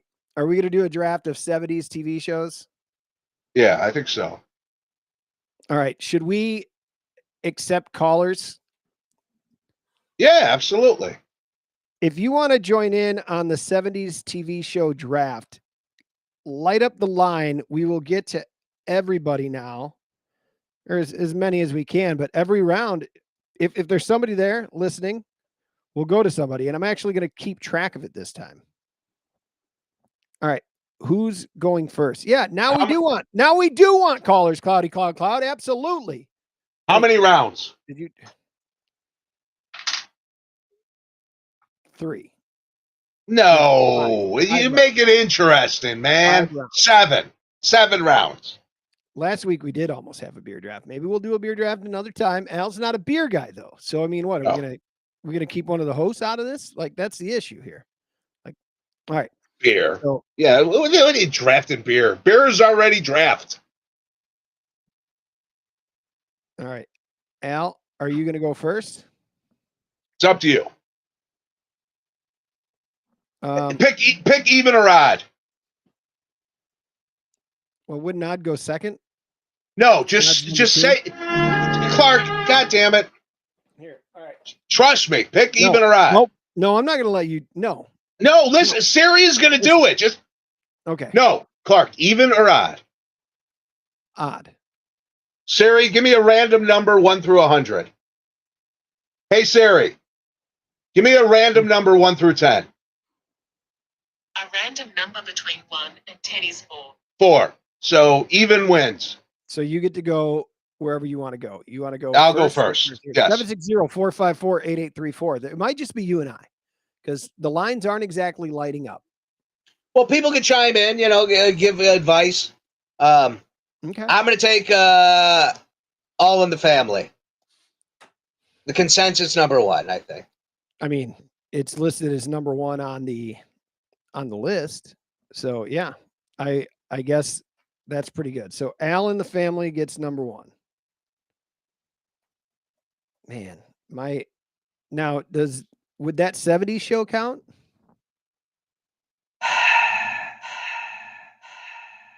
No. In the 2-hole, I'm going to go with MASH. Oh, brother, good. Thank you. That boring. You got something. It's basically the baseball of television. I am going to take Sanford and Sons. Do you have any idea why there's an echo? I have no echo. Did you just turn something on over there on your end? Oh, you know what? I hit a number and it does correlate. Thank you, Clark. All right. There we go. They're in on this. Some are not happy with my choice there. Terrible. Others are happy there. I mean, how many people watch the final episode of that show? Elizabeth, I'm taking number 2, Sanford and Son. Sanford. I got Grady. I got Grady. I got Lamont. I got Sanford and Son. I got the shop. This is great. All right, hang on. All right, then how many rounds are we going? 7. 7 rounds. That's a lot. That's a Yeah. whole lot. 70s. Hang on. I'm trying to hang on. I will give me a second here, Al, while I'm just gonna while you're doing that, I'm gonna read IMDb's top 25. All in the Family, MASH, The Mary Tyler Moore Show, Happy Days, Laverne and Shirley, The Brady Bunch, Sanford and Son, Three's Company, Maude, Good Times, The Jeffersons, Welcome Back Kotter, The Bob Newhart Show, The Partridge Family, Taxi, Barney Miller, WKRP in Cincinnati, Mork and Mindy, What's Happening, One Day at a Time, Alice, Chico and the Man, Soap, Rhonda, and The Odd Couple. All right. So you could go off the list if needed, but that's what we're working for. I'm up now with my second pick in the second round of the 1970s sitcom draft. I am going to go with These Days Are Yours and Mine. These happy days are so yours boring. and mine. Happy days. So boring. Thank you, Clark, because that opens me up. Because come and knock on my door. Ooh. We've been waiting for you. Is that under? Wait, is that there? That's a 76. You son of a bitch. Three's Company, baby. Dude, hers and his. I watched that show. I still remember seeing new episodes of that. How long did that thing run? Till 84. 1976 to 84. Maybe I don't remember seeing Three's Company. It was probably syndication. That's a good one. Three's Company is a good one. Then my next choice is going to have to be it's Mork and Mindy. Okay, it's a deep reach. I respect it. I respect it more than most of your picks. But I mean, you're reaching deep into the draft there. That was the consensus right now, according to IMDb. That was the 18th, overall pick. You're taking it in the 5 spot. It was a reach. Respect it. It's a reach. I mean, that just gives me even more draft equity here, as I take the Jeffersons, because I am moving on up, Clark, to the east side, to my deluxe attic in the sky. I'm more familiar with Sherman Helmsley. Sherman. Yeah. Helmsley, from the TV show Amen of my day. Amen. Like I love Amen. I don't know. People are liking they're liking my draft over here. I've got a couple ones that get right at the heartstrings. Might not be number 1 on IMDb. Might not be, but they're all right there. Let's see here. My TV show. My next one that I'm going to go with is the Mary Tyler Moore Show.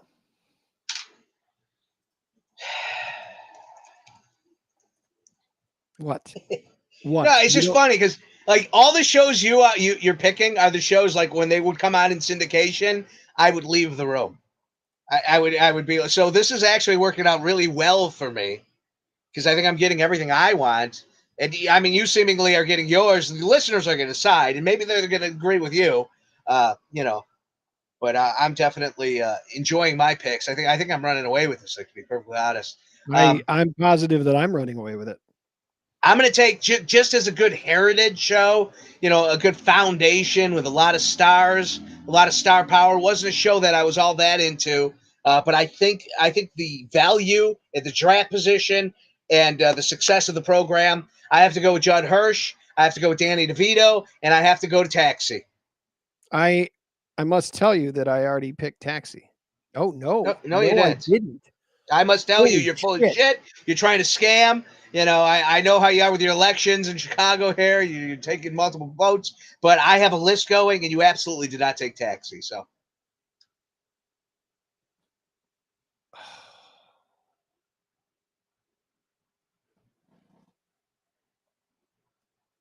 fine. I'm all right. That's an error. That is a grave error, and I don't know if I can come back from this. Where are we? I got the It's your last pick. It's the 8th pick. No, we're going 7 rounds, so you're I've gonna got have the a couple last more. pick of the 5th round coming up here. Yep. Ooh. No, SNL wouldn't be a sitcom. No, that's a variety show. Totally different. Wouldn't count it. I don't know if I can come back from this, but I'm going to do what I can. I got the Norman Lear list going, basically. You know.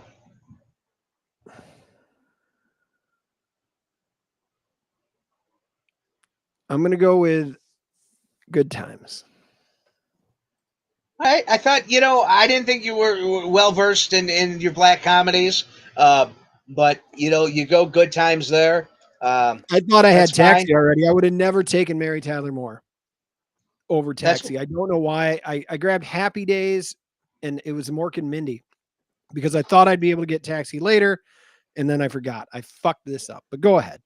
I think I'm going to be able to get my last draft pick of the show. One of my favorite shows that I think is Fallen. I don't think you're going to go for it. So I'm gonna take a standard here. I'm gonna take one of my favorites, WKRP in Cincinnati. Dr. Johnny Fever, the Venus Flytrap, Les, the turkeys from the helicopter. Great programming. WKRP in Cincinnati is the 9th overall pick. Okay. All right. Let me see here. That's a great pick. WKRP in Cincinnati is what you went with. One of your favorite shows. WKRP in Cincinnati is where you went. I think then that I'm going to have to go with one of my all-time favorites. Maybe not my all-time favorites, but Barney Miller's one of the shows that I really liked a lot. That seems about Barney right. Miller. Huh? That seems about right. And I think the steal of the draft, it wasn't as popular of a show.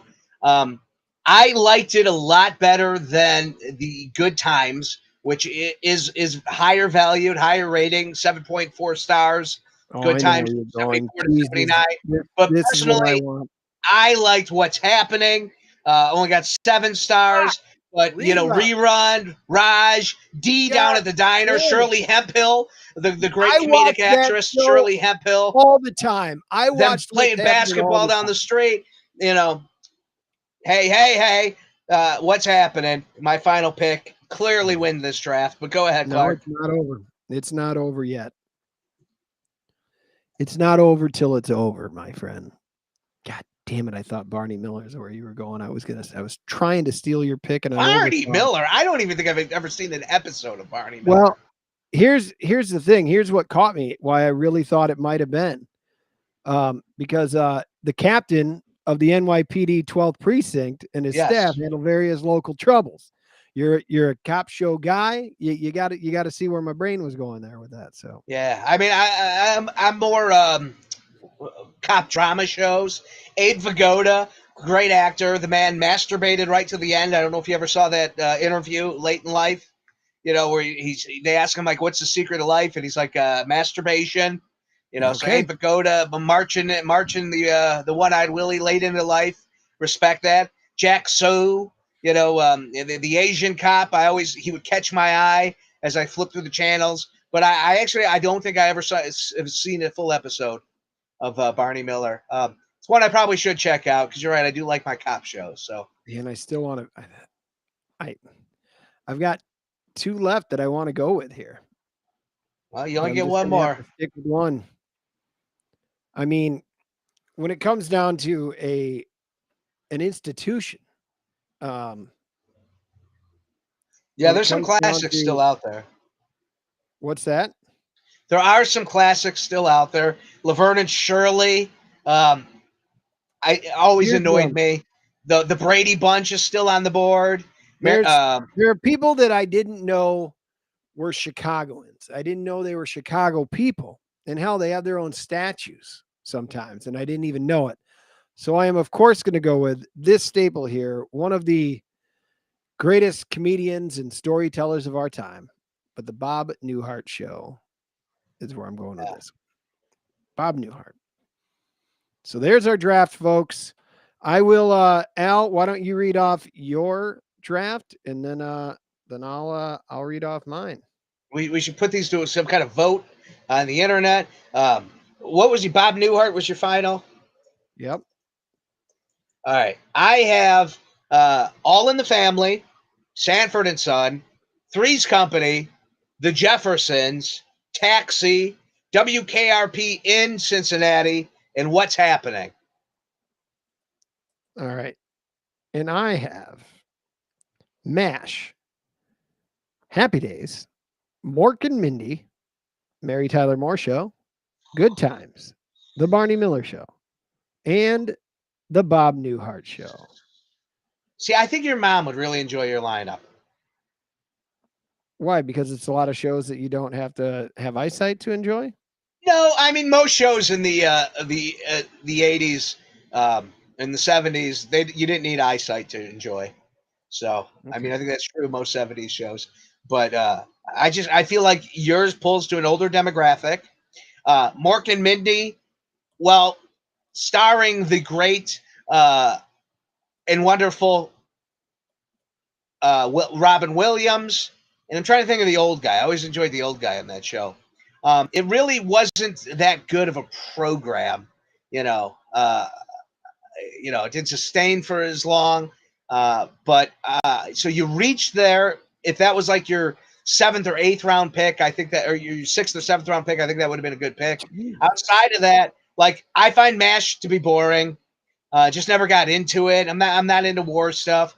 Happy Days. I don't think Golden Girls was a 70s show, by the way. I think that came out in the 80s, but go ahead. I would guess 80s on the Golden Girls. Wait, what's wrong with Happy Days? It's just boring. It's just really boring. They would. I don't know what was going on. They were tough guys, but no one ever really fought. Potsy was sitting on things. Like I just didn't enjoy it. Every time it was on, I'd be like, well, at least I got a guy named Al on the show, but he wasn't in all the episodes. So, yeah, it's like the Brady Bunch to me. The Brady Bunch, glaring omission. Nobody drafted the Brady Bunch. No, the Brady Bunch had a lot of value, but I get it because you know what? I don't want to sit and watch the Brady Bunch. Yeah, it wasn't a good TV show. I did watch quite a bit of it. Yeah, I watched a lot of Brady all the time, but yeah, looking back on it, it doesn't. And maybe the movies helped ruin that for me. I don't know. I saw one of the movies, that were parodies of it. Yeah, I don't know. Yeah, so the Happy Days kind of falls in the same realm for me. Mary Tyler Moore, I never got. Good Times, good show. It's a good show I watch. I think you got good value there. I think that's the best pick in the draft for you. Then Barney Miller and Bob Newhart, like I'm sure your dad enjoyed those programs. I think my dad enjoyed those programs, but I'm not watching them. I think I clearly won this draft. I think it's up for debate. I'm really proud of my number one, MASH. I'm a little surprised that it's not in the one hole on IMDb, to be honest. Sure, All in the Family's great, but still, I'm a little bit surprised there. Mork and Mindy, come on, man. Great show, not just because of Robin Williams. Mary Tyler Moore Show, didn't see much of it.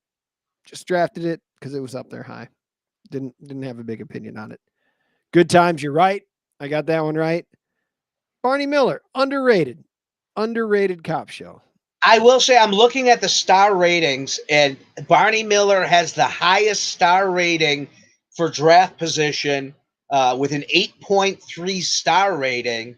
Where such as a Mork and Mindy is a 7.1.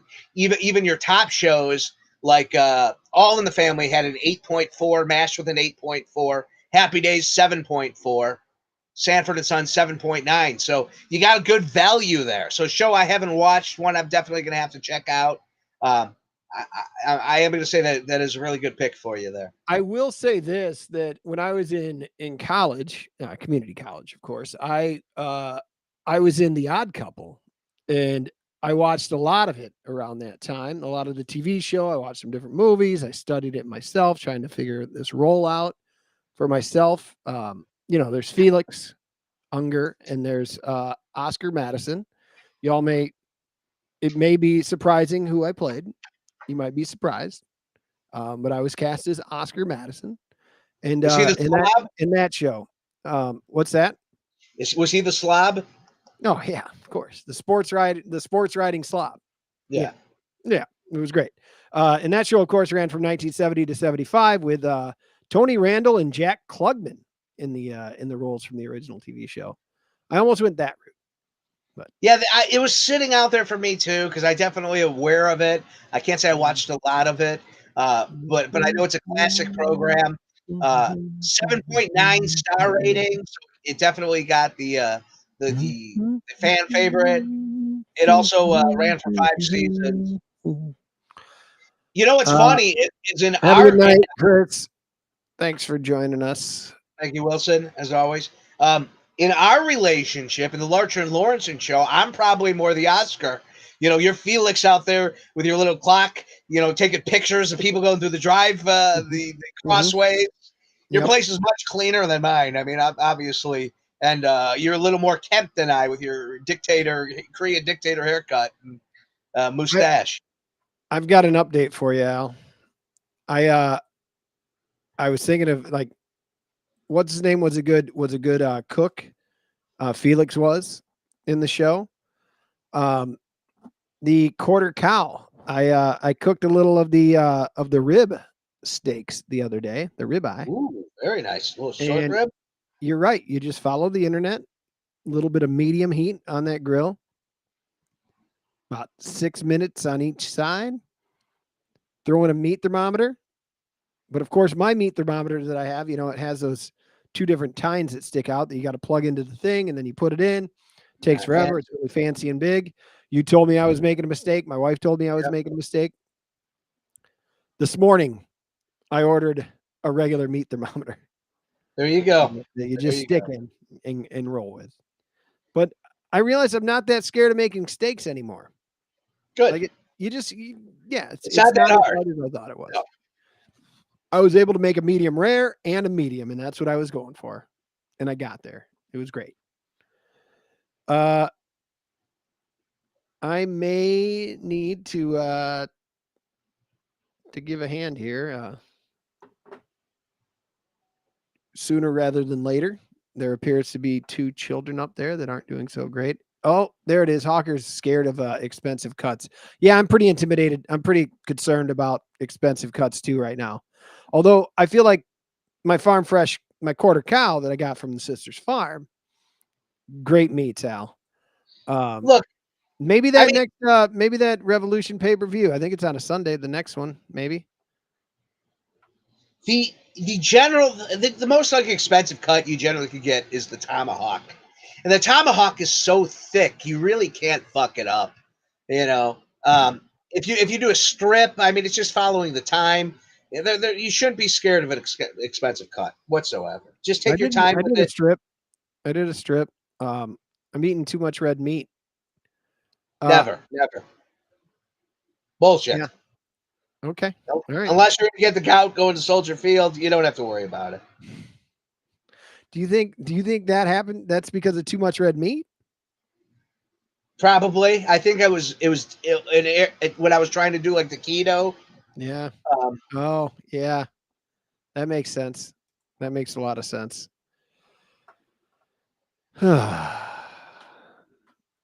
What else you got, my friend, on this Tuesday night? We may or may not be on next week. Yeah. Let's see. We got the Japanese country music. We've talked. Oh, McDonald's. I got in a fight at the drive-thru the other day. Oh no. How did that go? So I get to come into work a little later on Saturdays. So generally speaking, I like to leave my usual time, and then I go to Byron's and I get a hot dog because you can't find hot dog stands anymore because the city has been. And I love tacos. Don't get me wrong. Every Saturday night I stop at the same taco place. I get 3 El Pastors. I walk in just like Dunkin' Donuts. She knows exactly what I want. They start cooking them as soon as I walk in the door. Did you try to order a taco at the McDonald's No, drive? no. I'm just saying it's harder to find hot dog stands these days because Okay. it's all tacos now, which is great.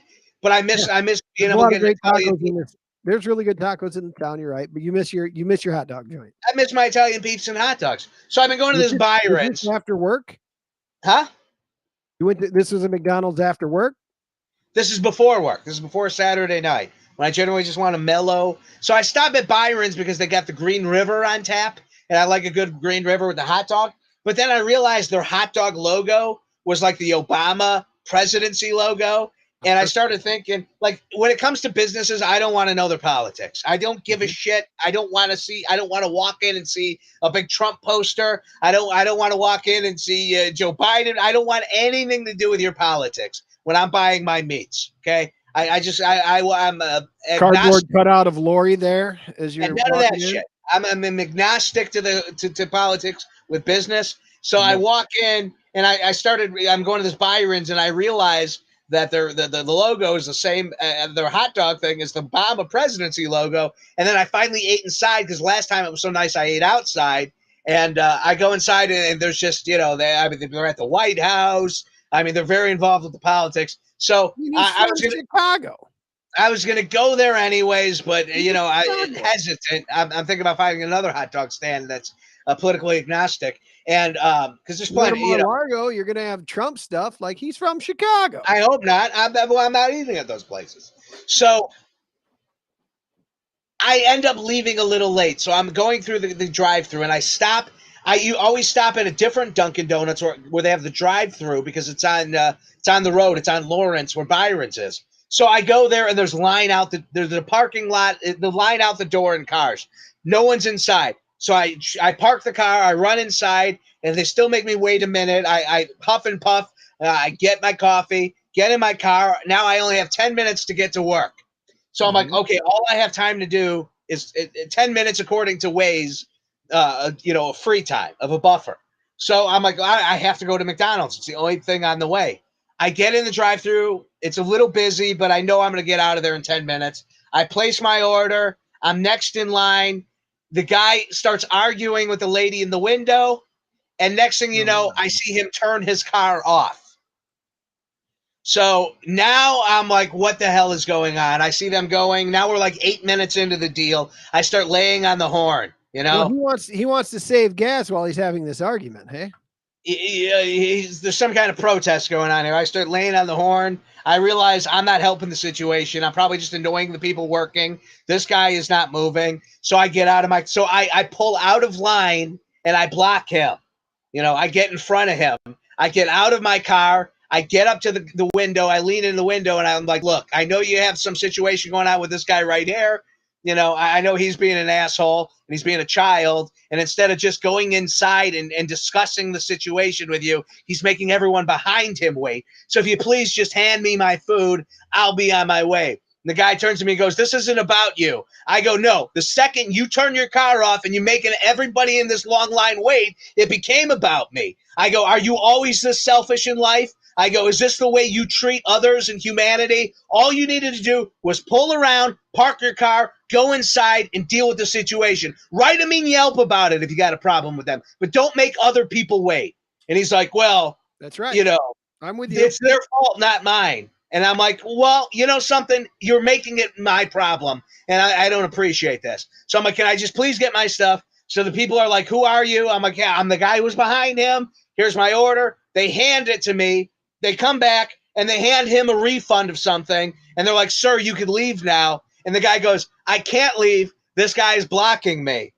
And I look at him and I smile and I go, now you get it. Now you understand how I feel that you're being blocked. He goes, well, I have all day. I go, well, very good for you, sir. Have a nice day. I could sit here and be an asshole and leave my car here and make you wait, but I understand there's people behind you who have nothing to do with this situation who just wanted to get their damn food and go on. So I'm not going to make a scene. I'm going to pull away, but you, sir, are an asshole. And I got in my car, and now I'm mad, so I just ate my fries and burger. It was done in like 2 minutes. And, the whole thing, I went into work upset, unhappy, angry. And it was just snowballed from there.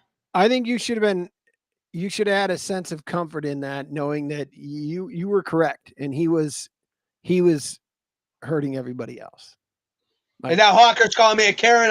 He was the Karen. No, Or maybe he's calling him the Karen. He's calling. I just think getting Hawker sent- is calling the other person. I think they're calling the other person the Karen. Maybe it's, I don't know. We were Here's something. closing. Do I sound? I might be a Karen, Al. And We were closing at the end of the night, the same Saturday night, and the door guy's like, "Hey, this customer's trying to get the manager to say you're rude and whatnot." And it was a lady who I really wasn't rude to. She came up to me to put a song in after we were done, and I go, "Listen, I'm done for the night. I'm not taking any more songs. I'm like, we're obviously closing. Please, like, don't try." So she walked away. So she was going in to talk to the manager. As she's walking out, I go, "Have a good night, Karen." And she gave me a dirty look. Yep. So I hear the neighbor's lawnmower going right now. And these neighbors, like throughout the years that I've lived here, 3.5 years, whatever it is, going on 4, they'll mow my lawn sometimes. Sometimes I'll mow both lawns because there's not much of a lawn out front to mow. So, we take care of each other. Sometimes I'll shovel for them. They'll shovel for me. However, this happened once before that I had just put a bunch of grass seed down and they mowed my lawn and just scattered the grass seed everywhere. Well, I'm at it again. I grabbed some grass seed last week. I threw it down and it's still just sitting up there. I just heard their lawnmower running and I was letting mine go to fill in. And now my concern is that they just mowed my lawn, just getting it in just before it got dark, of course, which I've done, or just as it's getting dark here. My concern is that I'm going to go up there. My lawn's going to be mowed and that grass seed that I had laid down in the holes in the bare spots is going to be sprayed all over. Am I an asshole for being upset about this? Like, I don't want to stop the cordialness of mowing each other's lawns. I mean, it's 4 square patches of lawn. I think, well, you're not always the best with communicating, Clark. No, I think you have a text. I don't like confrontation. I mean, I don't think you need to be. You need to compromise. Just be like, hey, so I'm having some problems with this area. I'm laying some seeds down. If you happen to cut my grass, if you could just lay off that area, I'd appreciate it. We're trying to get this thing growing again. Or what you do? You do the adult thing, and you get a couple pins, you put them in there, you rope off the area. Okay. You let people know not to let their dogs piss there and not to mow it. I mean, real simple. I've done that before. We'll see. Well, we'll get to the bottom of it. When are we doing this again? Maybe 2 weeks from now? Either next week or 2 weeks for certain. All right. Next week's a maybe. The following week is going to be a thing, right? Yeah. I've been playing a lot of draft daily sports, college football. I just got fired from Akron. I'm very upset. I've been fired from the Northwestern. I've been fired from Akron. I now took the head coaching job in Wyoming, and I'm turning that franchise around just like I did with the Akron team. Congrats. Thank you. Speaking of, this shows a little bit about accountability. How's the gym membership going? So my goal was I wanted to, week 1, go to the gym one day. Just one day. Just show up one day, go to the gym. Week 2, 2 days. Week 3, 3 days. And then by week 4, 4 days. Week 1, I went 0. Okay. I talked to a girl. I talked to Jazz at the bar. She's a bartender there. And she's like, listen, when I started going to the gym, I had a hard time getting there. She said, all I did was drive to the parking lot. Like, just go to the parking lot. And if you could do that, if you get in the habit of just driving to the parking lot, you're eventually going to go in. So I took her advice. You're like, you know what? I am going to go to the gym tonight. I'm not going to. I don't know what I'm going to do. I don't know if I'm going to be there for 10 minutes or if I'm going to be there for 2 hours, but I'm going to show up. So I got there. This is again a restart. So week 1 last week, I went in the gym. I did about 20 minutes on the treadmill, burnt about 400 calories, got off, went home, showered, didn't get back to the gym the next night, even though I kind of thought about it. This week, I'm definitely going to shoot for those two times to the gym. So good. Yeah, get there. Let's do that 2 times. I haven't been on the treadmill much at all. I've been, knocking out 10 and 12,000 steps, but I'm just, and I'm getting some walks in of 20 minutes, but they're not high energy walks. You know what I mean? I'm not raising that blood pressure up enough. I'm going to keep trying, Al. If you can keep me accountable for that, I'll try to keep you. I am not my brother's keeper. I have no interest in keeping you accountable for anything. Okay. You want to go to the gym, go to the gym. You got a wife, tell her, make her accountable. You got plenty of friends. I don't want any responsibility in anybody's lives to go to the gym. You can do that. The Segway shop slow down, I'll go in the winter. I might do a gym, but right now like our treadmill in the basement, and I'll go run. I'll try doing like a walk run at first, and then I'll do some runs. I want to get dumbbells. I want to get some dumbbells, and dumbbells are good to just kind of when you're doing the show, work out some curls. Yeah. What if 1 week I had set up a thing for my laptop on the treadmill and I'm walking during the show? Would that just piss you off if all of a sudden I'm doing that? You're in the lazy boy. I'm walking on a treadmill. I think it would be really annoying. It would be a douche move. It would. That's a Cody move. I wouldn't say it is a Cody move. Did you watch him on Austin? I did. Yeah. It's Cody's Cody. Like it's I love Cody, but there's never been a dude I've been like, this guy's a douchebag, but yet I'm compelled by him. So I agree. Things apparently aren't going 100% great with the kids upstairs. All right. So 2 hours. We started on time this time, so that's good. But yeah. Thanks for another great week, Al. All right, buddy. You have a good night. Say hi to the kids for me. Say hi to the wife for me. Have a good night, man. I will. You have a good night too. Y'all, thank you so much for joining us wherever you watch us. Thank you for listening to us on the podcast, guys.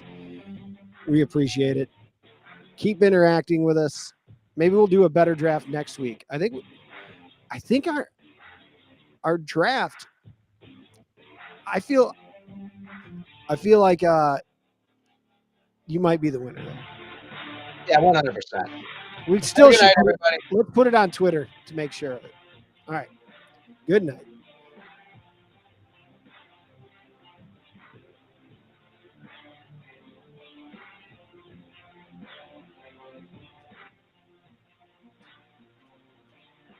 Thank you for using Blog Talk Radio. Goodbye.